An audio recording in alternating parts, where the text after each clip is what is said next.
World Cup of Surfing rolls on into round 4, Heat 7. Adam Mellings, Kai Otton, Ian Crane, Jordy Smith in the lineup, Chris Cote here with Pete Mel. Same time, you got to be happy for Jadson Andre, who's showing pure emotion in that advancement spot, but no time to get sentimental. We are straight back to business. Kai Otton up and down real quick. 30-minute heats in the lineup. Jordy Smith, Durban, South Africa, up and out real quick. So what do you think, Pete? The drama just continues to build through the day. So true. You know, Patrick was really one pump away from a 10-point ride and an easy advancement in that heat.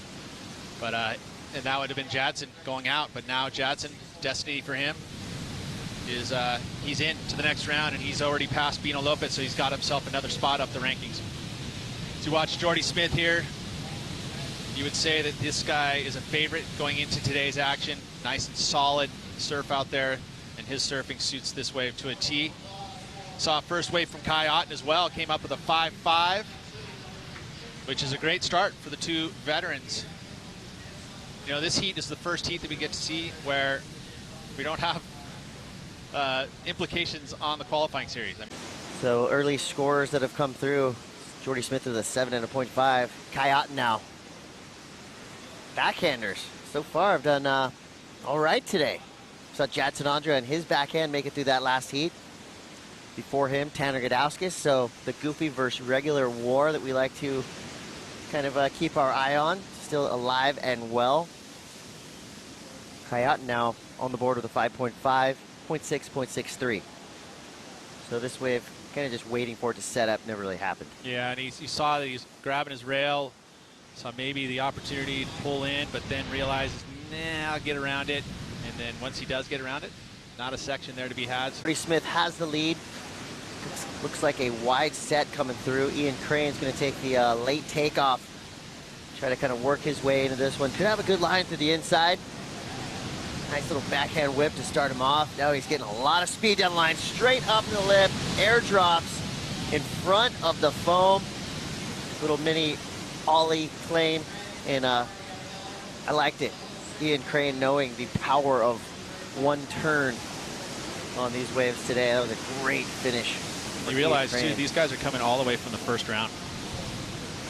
You're right. Jordy Smith now laying a nice hack under the lip. Another beautiful carve. Straight back into a whitewater snap. Quick 1, 2, 3 punch for Jordy Smith. He's already got a 7 on the scoreboard. That is going to help his cause. Sure is. And he's looking really good today. I mean, if he can find himself on quality waves, his surfing will get it done. Very powerful, very flowy, has a lot of versatility, variety. And again, I mean, he's been in the finals before. I think he is a World Cup champion, so you would say that he's going to be a favorite today. Look at Ian Crane, though. This is the one that I was talking about. This kid that's been able to do this from round 1. And it's backhand surfing that's like this. I mean, this is a very critical turn in a very steep section. Air drops down, pulls it off. Those 2-turn combos have been earning 8s. We've seen those types of things. Why Joel ran off the beach the other day? Was that confidence, or did he have to use the restroom? It's a mystery. 15 minutes, 59 seconds to go. Jordy Smith now blazing a path across a nice sunside wall under the lip, carving snap with precision and power. The judges are going to eat that turn up. And just out the back, Adam Mellings. Another, couple waves out the back. So he kind of pencil dives off of this one. That pencil dive actually is a great technique. It actually allows you to penetrate really quickly and get underneath the wave, and then there wasn't another wave behind it. But Jordy Smith, this 2-turn combo, solid as it comes. Look at that, just lays into it. Perfectly timed too, so it's still dynamic and still a really nice turn, but fairly low risk in the sense because he started it early before. Remaining tricky, but delivering the goods. And a couple of big names, unfortunately, in the last hour and a half here have gone down. We had Gabriel go down. We had this man right here in the yellow, John go down. But it's kind of live by the sword, die by the sword with John. Always just going for broke, hit a couple of big sections, and unfortunately couldn't ride out of them. Yeah, that's right. This heat also featured this guy, Koa Smith, and Tanner Gudauskas, along with Mark Lachamar and Cole Smith went to work, Ross. Yeah, it was just a funny heat. There wasn't much needed at the end. Everyone was fighting for scores. Tanner Gudauskas needed a high 4 to get through. And in the dying seconds, he got just that with one big turn. This was his backup score. This is the wave we're talking about right here. One big snap, Kaipo, boom, a 5, I think it was 5.3, and it got him through just past John. Yeah, so it was Cole Smith advancing on with a 9.54, and Tanner Gudauskas also advancing on, winning the heat with a 9.87. Next up, we had Tori Meister, Ethan Ewing, Jeremy Flores, and Gabe Medina. Yeah, big heat here again, and I love those little layback jams from Tori. Watch another one right here. Watch the back foot. Hack! So cool. So Tori ripping a local qualifier. He's got the advantage of knowing where to line up, obviously paying off right there with the cheeky little barrel Kaipo. So kind of a cruisy heat for him, and sneaking in the back half of the heat was the young Aussie, Ethan Ewing. Such a smooth style. He ripped through a couple of clean carves. Watch the style right here. So clean, but what I like about it is he can really add a couple of seconds to his carves. He doesn't go for kind of a cheater little snap. He really arcs out of his turns, and the judges loved it. This is almost an 8-point ride right here. Ethan Ewing surfing way beyond his 18 years of age, 12.73. Moving on with Tori Meister. Next heat, Kelly Slater, Jadson Andre, O'Neal Masson, and Patrick Gudauskas. Yeah, just a couple of medium scores for Kelly, but I thought a well put together heat. He kind of fought through that thing. Some power moves for Kelly. Also kind of going for it. That's Kelly's deal, just like Gabriel, just like John. He loves to slam big sections, but didn't pay off for that time. But really, Jadson Andre Kaipo, you have to cheer for him. Going for that top 10. He needed this heat. In fact, he'd like to make another heat into the semifinals to protect his year on the championship tour next year. Kelly Slater pulling into a barrel, looking good out there. Sunset Beach has always been his nemesis, but he's off into the quarterfinals, like he said, along with Jadson Andre, who keeps his hope for World Championship 2017 berth. And there's a happy Jadson. That's so big waves coming through Sunset Beach. Here we go. Kai Otton with priority takes off on an insider. Looks for the tube line. Grabs a little too hard. Goes down. Right behind him, Ian Crane now. He's already got 2 7s. He's free to get wild. Nice opening snap, trying to get around a big section. What's he got on this inside? Looking for the tube. That's what you call breath of a dragon right there.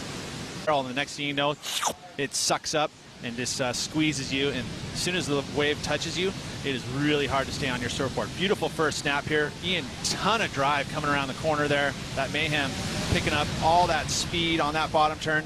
Just didn't have a section to really unload and get a second maneuver. As we look at the replay of this last wave of Jordy Smith.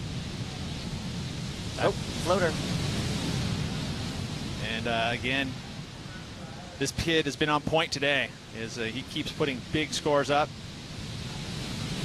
And this is a 7 for Ian Crane. This is look at the heat totals here: 15.93 and 14.03 for Crano. It is good, and I think that's going to be, something where he's going to be loving having maybe a quarterfinal berth here. I think the beach lowers would be a real non-factor. Tell us about what it takes to surf 4 heats in one day here at Sunset Beach, as we see Jordy Smith.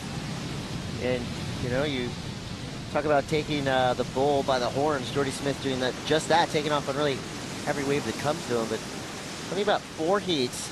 So that's 2 full hours of surfing on paper. But what does that really mean for, the fatigue of these surfers? If you take a look at this replay of Jordy just surfing so amazing out here right now, it does take the fatigue. And I think the part that's actually really fatiguing at Sunset Beach is the poundings. You're generally going to take some poundings here, no matter what. If you fall on a maneuver, you're going to take some poundings. It's just like a fighter. If a fighter starts taking too many hits, you're going to lose and you're going to gas out. You're not going to be able to keep that same high level that you would have. It's a stark contrast, whereas Jordy Smith's throwing away 7s. You've got Adam Mellings, who can't buy a 7. It's just trying to get himself into position. Here he is now. Adam Mellings could potentially have a good line through this inside section. Nice quick snap, free fall drop. Straight up into the lip again. There he is. Thought Adam Mellings was gone, but we just found Adam Mellings again on that wave. How was that inside ball? That thing was a meaty one, and he just went up in the lip. He almost could have gotten barrels. It almost spit on him. Actually did spit on him as he's going into the bottom turn for that second maneuver. Take a look at the replay here. Maybe did he he could have maybe just done a little kick stall and pulled up underneath it. Let's see, watch it here. Is again, foamy takeoff. He sets it up with a fade here, but he knows he wants the maneuver inside. There he goes, but there he could have maybe pulled in as that wave barrels. Ooh, would have been short barrel, but gets 2 big maneuvers off. This is going to put him right in the heat, but can he get back outside with 3 minutes to go? Jordy Smith plugged in his Fender guitar and cranked it up to 11.